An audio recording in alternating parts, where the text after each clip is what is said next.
ముగ్గురు రాణులను వివాహం చేసుకున్న వంశాన్ని నిలుపుకునేందుకు ఒక్కరైనా వారసులు లేకపోయారు. మనసులో తీరని వ్యధ మొదలైంది.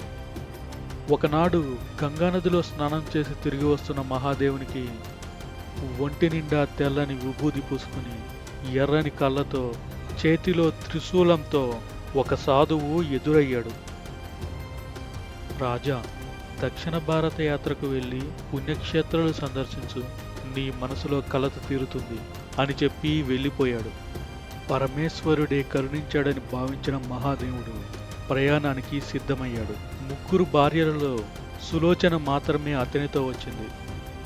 మిగిలిన రాణులు రావడానికి నిరాకరించారు. మహాదేవుడు నిరాశ చెందిన సాధువు మాటే దేవుడు పంపిన వర్తమానంగా భావించి ప్రయాణం మాత్రం వాయిదా వేయలేదు. రాజ్యభారాన్ని రెండో భార్య అయిన సుదీక్షణ అన్న అయిన